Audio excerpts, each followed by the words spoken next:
everybody!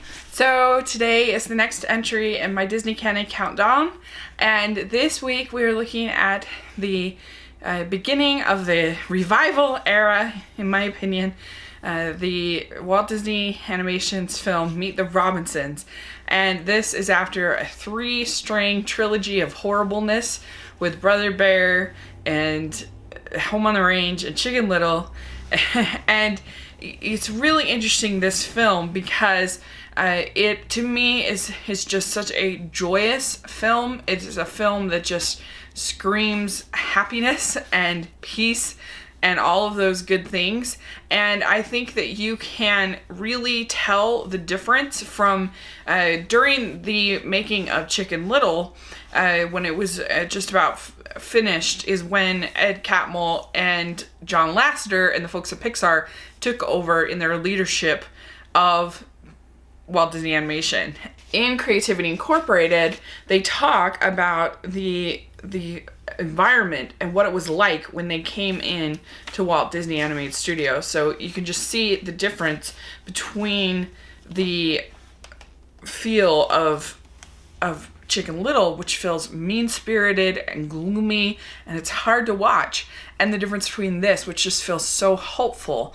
And he talks about when they first arrived that at Disney Animation, everything was stark and bare and uncreative, and it just looked like a cemetery. It's an early indication of how much work lay ahead of us. For me, the alarming thing wasn't the lack of tchotchkes, it was the pervasive sense of alienation and fear that the total lack of individuality represented. There seemed to be an undue emphasis on put on preventing errors. Even when it came to something as small as office decor, no one dared to put themselves out there or to make a mistake.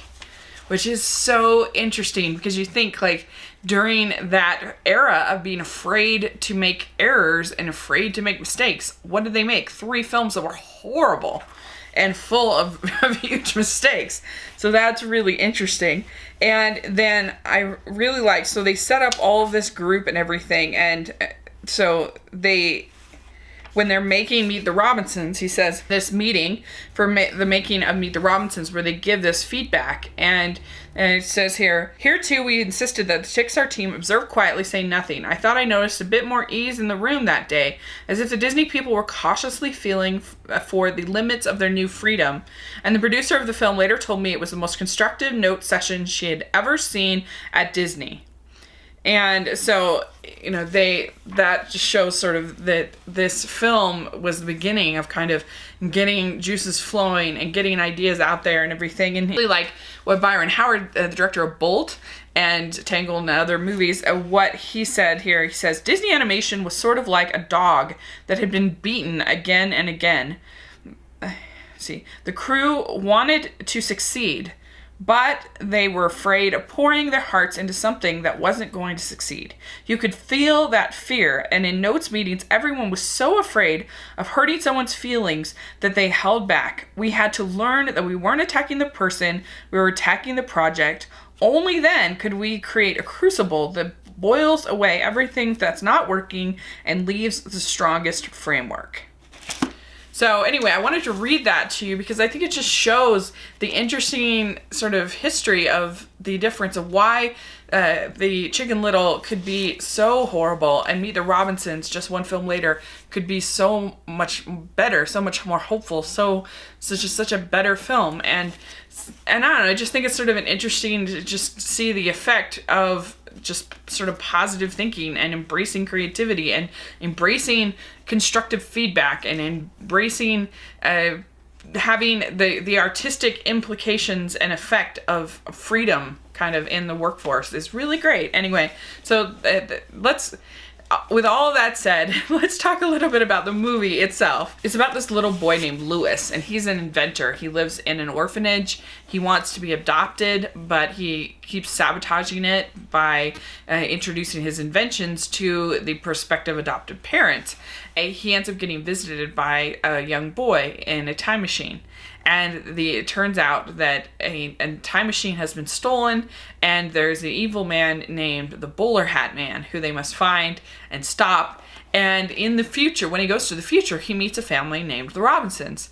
And the Robinsons are loving and kind and eccentric and different, and this is something that Lewis has always dreamed of. And so that's kind of where the story starts, and it does get extremely cluttered. They throw lots and lots and lots of characters. They throw dinosaur at you at one point, and there is a twist with the bowler hat man that I personally never saw coming, and I thought was super clever, but I know other people say they did see it coming, so whatever.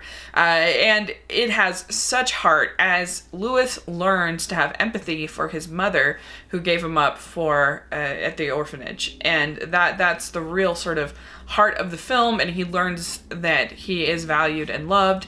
And so I think this movie is just lovely. I really like it. I think it's one of the most underrated of all of the Disney films. Yeah, some of the animation is not perfect. You can see that they were just starting. Some of the rendering isn't perfect, and like I said, it definitely they just keep throwing new ideas, and that's probably because they were in this environment where brainstorming was just so exciting all of a sudden, and so loud, and they were allowed to just sort of go crazy with ideas, and you can kind of feel that in here. And so it's also a Disney film that's about a child, and you don't see that very much. And I love, as you saw in my Kung Fu Panda 3 review earlier this year, I love anything with an adoption message. I think that always, just hits home, even though I'm not adopted, but I just believe in it very much. And so I think that's really nice about this. I really like time travel stories. I think they're a lot of fun.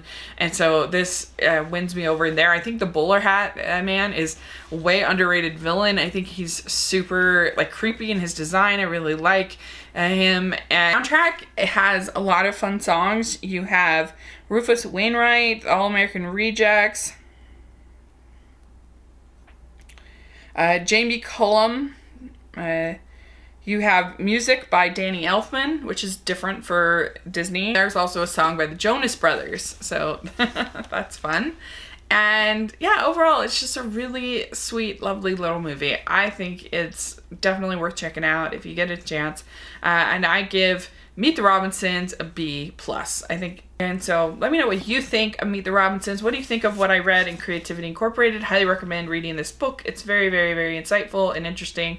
And so yeah, let me know what you think. And thanks so much. Please subscribe to my channel, and I'll talk to you later.